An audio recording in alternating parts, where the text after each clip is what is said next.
Welcome to Hardwood Handicappers with Zach Cohen, right here on VSiN, the Sports Betting Network.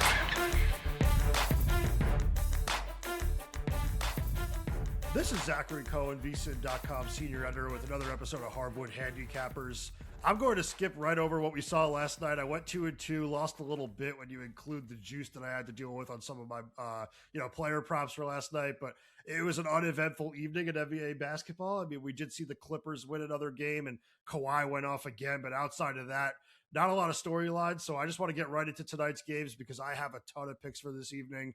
I am going to skip a few games tonight, as I always do, just the games with bigger spread. So not going to talk much about Kings Suns, and also going to skip Nuggets Cavaliers because Denver just lost Jonas Valanciunas for 4 weeks with a calf strain of his own. So the hits kind of keep on coming for this Nuggets team. They were able to win on the road against the Raptors the other night, but I do think this team has some rough sledding ahead for a couple of weeks until they start to get some bodies back. And I do think that Cleveland's going to handle their business pretty easily in that game. And that's why that spread is all the way up at like 15-16. So I think that's going to be a lopsided game. I don't have much for it, and I think that that's going to be one that we can comfortably skip. And I do think the Cavaliers are playing really well, so be very surprised if they don't handle their business there. But we are recording this on Friday, January 2nd at 9:30 a.m. Eastern, and we're going to get right into tonight's slate with a lot of picks. So if you enjoy picks, you like hearing what I have for Hardwood Handicappers, you came to the right place. So we'll start with the Spurs taking on the Pacers in Indiana. San Antonio is a 6.5 point favorite. The total in this game is 238.5. And this is a game where the Spurs are going to be without Victor Wembanyama, who, suffered a minor injury last game against the Knicks. They did, do some further testing, and it's nothing serious, but they have to be careful with him. So he will be out tonight. And that makes it a little bit hard to read when you're talking about sides or totals. I kind of lean Indiana because I do think that this Pacers team is a little bit more competitive when playing at home. We actually saw that the other night when they kept things close against the Magic, and I wouldn't be surprised if they keep things close here because this is going to be a game that is really perimeter oriented, and I do think Indiana has some good guards. But the play that I'm going to make in this one, and it was pretty easy for me to decide on, was De'Aaron Fox over 24.5 points at -118. And Fox has just been really, really good when the Spurs have had to play without Victor Wembanyama. He's averaging 25.2 points per game and 6.5 assists per game in the 12 games he's played without Wemby. And this is a really strong matchup for him because the Pacers are 24th in the NBA guarding inside 10 feet.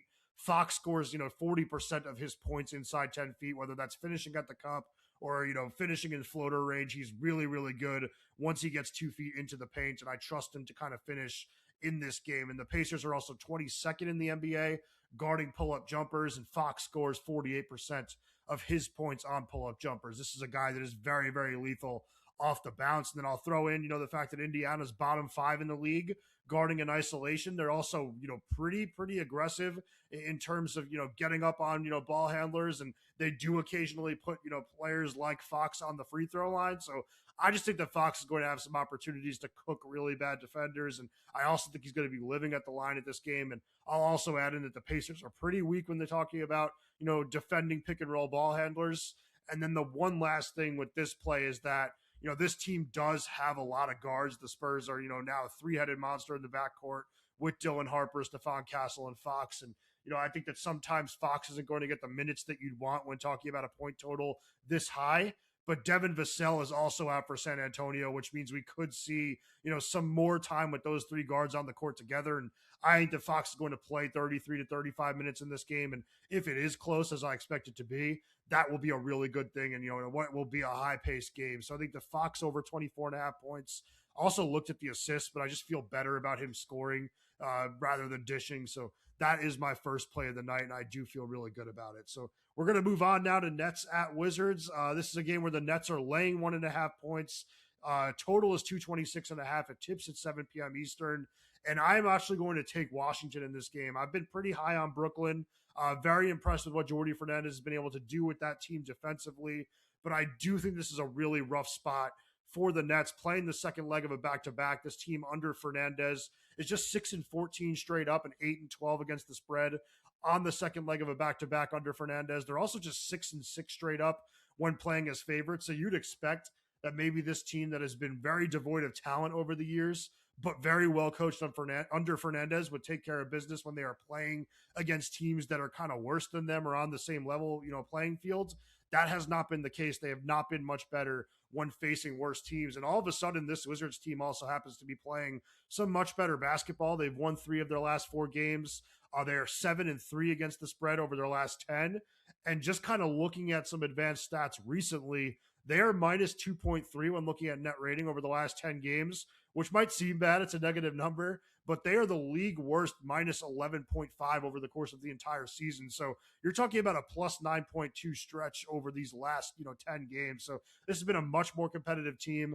They will have some absences tonight. There will be no Keyshawn George. There will be no Corey Kispert, but I do think this team is actually more talented than Brooklyn. They're playing at home, and I think that we've seen some maturity from the Wizards over the last couple of weeks. So I really would expect them to get in the win column, but I did take plus 1.5 rather than the money line just because the pricing worked out where I'd rather have the point at the number that I got it. So I do like the Wizards at plus 1.5. Should also mention, I was watching CJ McCollum on that Jeff Teague podcast, just kind of glowing about the seriousness, the intensity, and just kind of the thoroughness of his younger teammates this year. He says that this is a really serious group of young players, that when he goes and gets treatment when he's on the road, those guys are all in the gym. I just kind of like this Wizards team, and I think that we've seen some growth over the last couple of weeks, and I wouldn't be surprised if they end up being kind of a profitable team to bet on moving forward. I think we've kind of seen that over the last couple of weeks. So I think that, they get back in the win column tonight against Brooklyn and move to 4 wins in their last 5 games. But yeah, I took 1.5 rather than the money line just because the pricing worked out that way. The next game I want to talk about is the Hawks at the Knicks. This game tips at 7:30 p.m. Eastern. The Hawks are 7.5 point underdogs. The total is 246.5. And I am excited for this game. I know that I said last year, very long time ago, last year, that I wasn't going to, bet the Hawks, but I do think that this is a spot for Atlanta, and I am going to take the plus 7.5 with them. I just think that even with Trae Young questionable, I just kind of like what we saw out of this Hawks team in that blowout win over the Timberwolves in Kristaps Porzingis' return the other day. This team is now covered in 3 straight games, and really, rather than this being a play on the Hawks, this is really more of a fade on the Knicks, who are 1-6-1 against the spread in their last 7 games. And I just kind of think that this team lacks toughness when playing without Josh Hart and Mitchell Robinson. Hart is out again tonight. Robinson is questionable. So I think this is going to be another game where, New York's defense is going to suffer, and I think the rebounding is going to be a little bit worse. And I do think that that's going to help a Hawks team that, looked really good against the Timberwolves. That was just one game. But if they have Young out there against a team that is missing some key defensive pieces, I think that's going to help them, because I do think Atlanta is going to be able to generate good looks against this New York defense. And I think that, if New York is missing some pieces, it's going to be difficult for them to kind of crash the glass that they normally do. I do think that this is a team that, has struggled a little bit over the last couple of weeks, but the Hawks are also 7-14 against the spread versus teams with winning percentages of 70% or higher under Quinn Snyder. They also have a winning record against the spread when playing as road underdogs under Snyder. So I just kind of like the spot for the Hawks. I know that this has been a really up and down team, and a team that I've had trouble winning, betting on over the last couple of years, honestly.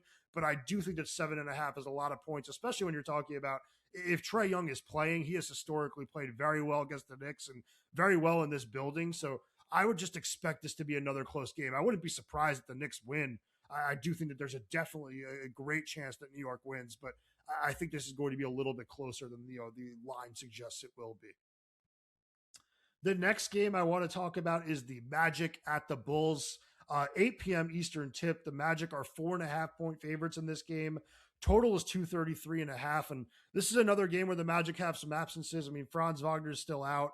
They did get Jalen Suggs back last game, which is big for them, because obviously not only is he a pit bull defensively, but he's also another guy that can handle the basketball, that can shoot the basketball. And this is a team that really needs shooting. And I do think that I lean Orlando in this game, just because I think that the Magic are going to be able to slow down the Bulls on the defensive end of the floor. And I do think that the Bulls are a really bad defensive team. So I think that Orlando, while they can be a little bit shaky offensively, they will be pretty good in this game. And I think they're going to look pretty solid, on that end of the floor here. But the play that I made here is Wendell Carter Jr. over 12.5 points at minus 108.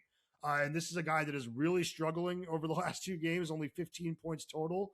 But he had 14 plus in 7 of the previous 8 games before this 2-game stretch. He had 17 points against the Bulls on December 1st. And this is just another one where the matchup kind of screams Wendell Carter, successful game. I mean, this is the Chicago team that I've been saying for the last couple of weeks now is the worst team in the NBA defending at the rim statistically.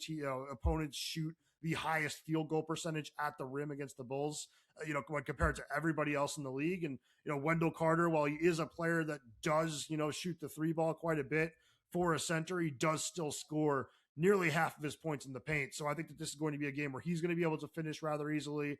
The Bulls are also very weak defending pick and roll men, and they are very weak, defending spot up shooters. And like I just said, Wendell Carter Jr. is a center that can step out and knock down some threes. And that's always big when you're talking about a point total as low as 12.5. And this is a team that is 24th in the NBA defending catch and shoot jumpers. And, Carter scores 46% of his points on catch and shoot jumpers. So I just kind of really like this matchup. And Carter's been really good this season. Like, I think he's one of the kind of like undersold players on this Magic team that hasn't been up and down to start the season as well. Like, it's another team that, I started the year really poorly, kind of got it going. And then once Wagner got hurt, things have kind of slowed down a bit. But, Carter's having one of the best seasons of his career. And he's a big part of the reason that I like this team as, in the big picture in the Eastern Conference. I think that the Magic can do big things. And I think that the improved play from Carter at the center spot is definitely one of the reasons they can do that.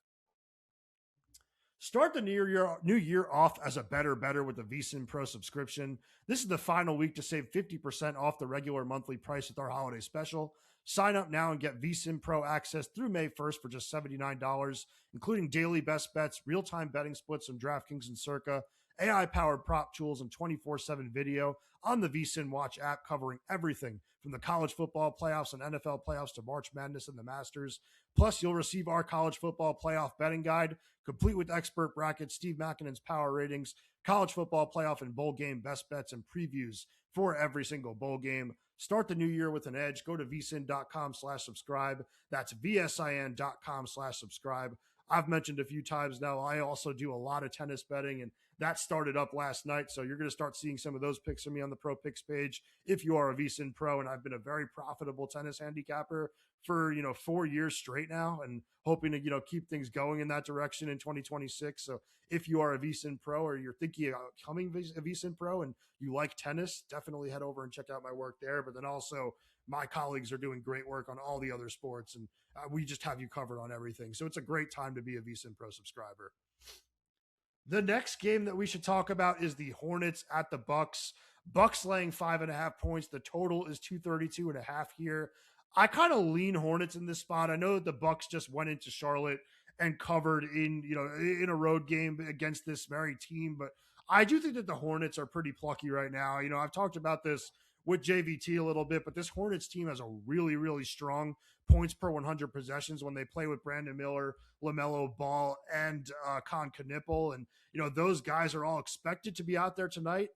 They will be without Ryan Kalkbrenner this evening. That's always tough because he's a pretty solid rim protector, and you want to have as many of those as possible when you're going up against Giannis. But I do think that the offensive execution is going to be strong enough for Charlotte to stay within the number.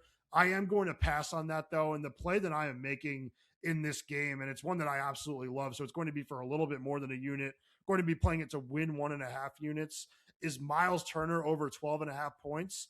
And I'm also sprinkling Miles Turner to score 15 plus, which is an alternate line, at plus 155. I just think that this is a strong matchup for Turner, who has absolutely torched the Hornets this season. He had 23 points against Charlotte on December 29th, so just a couple of days ago. He's averaging 20.7 points per game in 3 meetings with the Hornets this season. And I just mentioned this is a Hornets team that's playing without Kalkbrenner, so finishing around the basket becomes a lot easier. That's really not a huge part of Turner's game, but it will happen.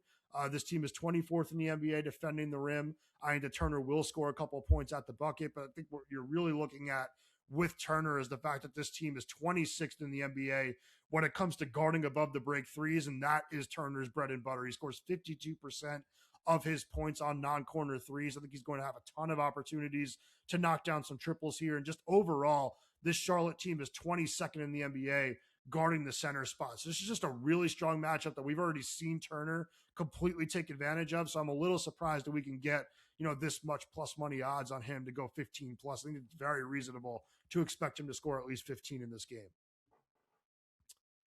The next two games that I'm going to kind of lump together are the Blazers at the Pelicans at 8 p.m. Eastern, and then the Thunder at the Warriors, which is a game that tips at, I believe, also 8 p.m. Eastern, but let me double check. Sorry about that. But I will say that this is a game that I am parlaying. Oh, sorry, this game tips at 10 p.m. Eastern. So Blazers, Pelicans, 8 p.m. Eastern. Warriors, Thunder is 10 p.m. Eastern. And I am parlaying the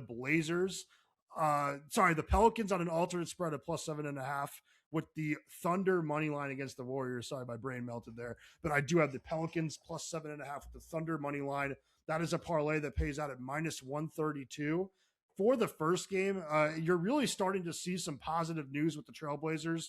They released a statement yesterday. It sounds like Drew Holiday and Scoot Henderson are both starting to ramp up in their returns from their respective injuries. And that's a huge thing for this, Portland team that was very competitive to start the season. I mean, Holiday is just huge for what this team wants to be. I mean, they want to be a tough defensive-minded team. Having Holiday out there helps you. He's one of the best point-of-attack defenders in the league, even still at his age. And then getting Scoot back just gives you better guard play overall. Like, I'm a huge Scoot Henderson fan. This is a team that has been kind of weak at the guard position all year, especially once Holiday's gone down. So once they get those two guys back, I think they're going to be way more competitive, but they're not going to have them here. And I do think this is a game where the Pelicans should kind of bounce back from a, slow couple weeks over these last, 2 weeks or so. I know that this New Orleans team was really kind of turning into a covering machine earlier in December and towards the middle of December. And I kind of noted that on this podcast a few times, but it slowed down towards the end of 2025. And I think it's going to pick back up soon. I do think it's going to pick back up here because, like I said, this is a Blazers team that's defensive-minded, but they're missing some key defensive pieces.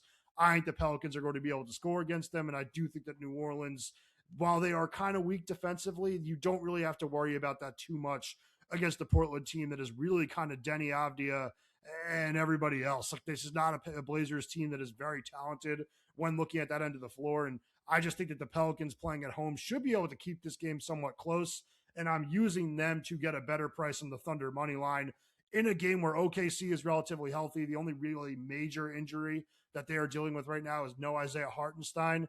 But meanwhile, Golden State's playing without Draymond Green, who's resting tonight. And Steph Curry is questionable with an ankle sprain. And I think that they are always careful with Steph when he is dealing with ankle sprains because he has such a history of those injuries throughout his career. So I wouldn't be surprised if we don't see Steph tonight. But even if we do, this is a Warriors team that has just been really, really hard to trust over the last, 2 months. So like really the entire season. And I just think that this OKC defense is going to smother Golden State. I don't think we're going to see a lot of great looks from the Warriors from anybody outside of Steph if he does play. And I'm not even sure he's going to get a ton of good looks off in this game. And I think that OKC is good enough offensively to execute against a Golden State team that's going to be without Draymond Green. So yes, Pelicans plus 7.5 parlayed with Thunder money line. That is minus 132. I've always mentioned I love these alternate spread parlays. They get, some solid prices when you look around hard enough for them. So definitely don't sleep on those. And then the final game of the night that I want to talk about is the Grizzlies at the Lakers. Game tips at 10:30 p.m. Eastern. Lakers laying 3.5, totals 240.5. This is a game where I lean Memphis with the points. I just don't trust this LA team right now, which is a bit of a bummer because I do have the Lakers to win the Pacific Division. I am starting to feel like that's getting a bit dicey. Fortunately, the other teams in the Pacific have not played all that well, but I do think this is a game that the Grizzlies have a chance to win. And I will say the one play that I have in this game is another one that I went to a couple days ago and just absolutely love it. It's Jaren Jackson Jr. over 25.5 combined points and rebounds at minus 115. He has had 27 plus points and rebounds in 7 of his last 8 games, also averaging 30.8 points and rebounds over the last 8 contests. And this is just another game where Memphis is going to be without Zach Edey, and that means that Jackson is going to be relied on to do some more rebounding. This is a guy that has not been a great rebounder throughout his career, but he has rebounded well over the last couple of weeks. He's kind of stepped up with Edey being out. He's always a threat to score, and I think that only kind of doubles against the Lakers team that is 29th in the NBA in defensive rating over the last 15 games. And then going back to the rebounding, Los Angeles is a bottom 10 team in rebound rate on the season. So I just really think we're going to see Jaren Jackson Jr. come through in this game. The only thing I'm a little bit worried about is him potentially getting into foul trouble because he can be a little careless as a defender. You are going up against Luka Doncic, who's, one of the better, foul baiters in the entire NBA. But I still think this is a game that, he comes through in. And I will say, adding to the fact that I think that the Grizzlies will find a way to cover, it is another game where the Lakers will be without Austin Reeves. They're also without Rui Hachimura. This is a team that already kind of lacks depth and, missing two very good offensive players. I think this is a spot where you kind of look to the Grizzlies or nothing when you're talking about the side or the total, but I do love Jaren Jackson Jr. to go over 25.5 points at minus 115. Attention to any listeners who are new to VSiN, signing up for our free daily newsletter is a great way to catch up. Delivered straight to your inbox every morning, VSiN's newsletter offers picks, data, and strategies for the day's betting menu. Sign up for free now at vsin.com/newsletter and start receiving your free newsletter tomorrow morning. That's vsin.com/newsletter. Stay ahead of the game and bet smarter with VSiN. Let's recap the bets that we have tonight because I do have, I think, 7 of them. So I'm throwing a lot at you, but I do feel really good about all of them. I try not to force plays. So these are all plays that just triggered, plays for me and action for me. And I do think we're going to have a solid night tonight. Last night we went 2-2, but felt like my reads were solid. I thought Najee Marshall was the one that really felt like it should have gone over, but the new rotation minutes for him have, decreased a little bit. It took him a little bit to get going, but he kind of came close there in the second half with a really strong second half. But yeah, I ended up going 2-2, but I think we bounced back with a winning night tonight. So let's recap these best bets. It starts with De'Aaron Fox over 24.5 points at minus 118 versus the Pacers. I have the Wizards plus 1.5 versus the Nets. Hawks plus 7.5 at minus 105 versus the Knicks. Wendell Carter Jr. over 12.5 points at minus 108 versus the Bulls. I have Miles Turner over 12.5 points at minus 113 to win 1.5 units against the Hornets. And I also put 0.5 units on Turner to have 15 plus at plus 155. And then I have a parlay with the Pelicans alternate plus 7.5 versus the Blazers with the Thunder money line against the Warriors at minus 132. And the final play of the night is Jaren Jackson Jr. over 25.5 points plus rebounds at minus 115 versus the Lakers. So plenty of picks. If you came here for picks, you came to the right place, and we will hopefully have another winning night. But make sure you join us for the Monday episode of Hardwood Handicappers. And if you are looking for my plays over the weekend, those are always up on vsin.com. I will have you covered with sides and totals. I will have you covered with player props. So become a VSiN pro if you aren't already, if you want my picks over the weekend. And if you are, I just hope to see you reading them again. We've been having a really strong NBA season, up a little bit over 16 units, and I'm hoping to get to 20 soon. So let's go, and good luck with your bets today.